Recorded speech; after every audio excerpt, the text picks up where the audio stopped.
Mesdames, Messieurs, sans plus tarder, voici pour vous Platine sur réservation. All right, thank you. We are rapidly destroying the lifeline of modern medicine, which are antimicrobials. Hello, I'm Dr. Platine NYUYKI, and I want to discuss with us concerning antimicrobials.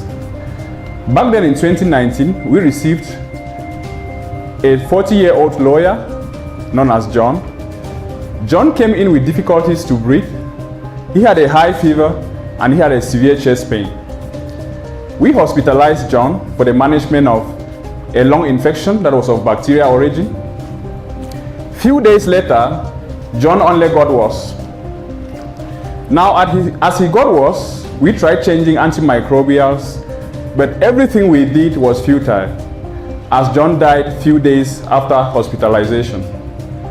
We were particularly marked by the beautiful wife John left behind, the 5 kids he left, and the family he left behind. John was the only breadwinner for his family, so it was totally devastating. We, the doctors, we are particularly concerned because he came in with an infection that we usually treated with the antimicrobials we gave John. But in John's time, the antimicrobials became ineffective.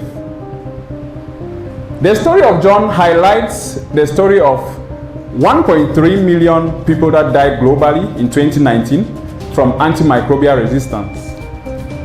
Antimicrobial resistance equally contributed to about 5 million deaths globally in the same year. What is antimicrobial resistance? Antimicrobial resistance occurs when bacteria, viruses, fungi, and parasites no longer respond to antimicrobials. So they become resistant. So no matter how much dose you give, the patient keeps being sick like John and dies. Antimicrobial resistance have been named a top threat for global health and community development by the WHO. It places a significant cost on health systems and national economies as a whole.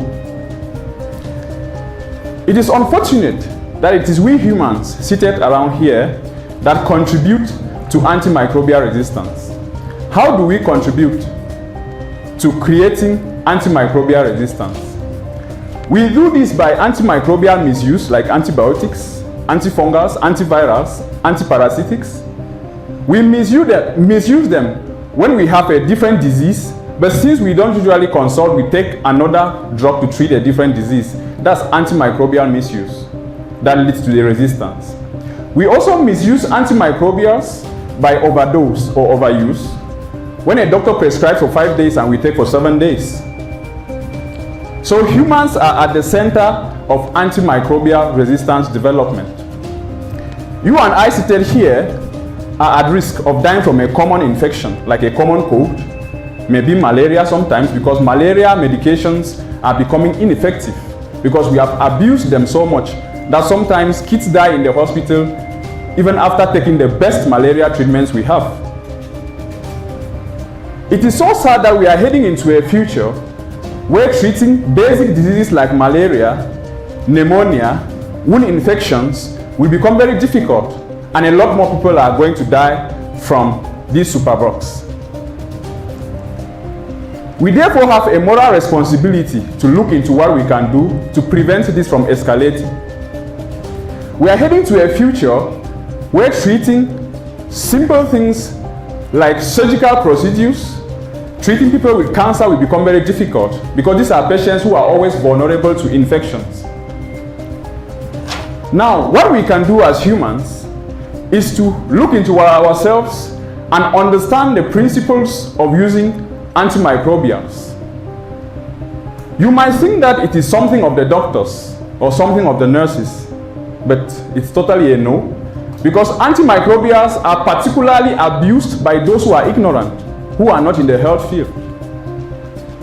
And it is good to know that each time we have a bacteria, a virus that have become resistant to the drugs we have, everyone is at risk, because the transmission of these infections do not know national boundaries. If Cameroon has an outbreak of a lung infection, that our drugs are not effective to treat, Nigeria will suffer, neighboring countries will suffer, because these infections will spread. So to address this problem, it must be collective, because we are all involved. If you address the problem without your neighbor addressing, your neighbor can develop an antimicrobial resistant pathogen and you get infected later, or maybe your grandmom or your loved one. And the story will be the same, the story of John, who died from antimicrobial resistance. So firstly, we should all avoid the use of antimicrobials when not prescribed by a doctor. We should not use antimicrobials for longer than prescribed by the doctor. And thirdly, we should all join the fight against antimicrobials by sharing this knowledge with our families and with our communities. Thank you so much.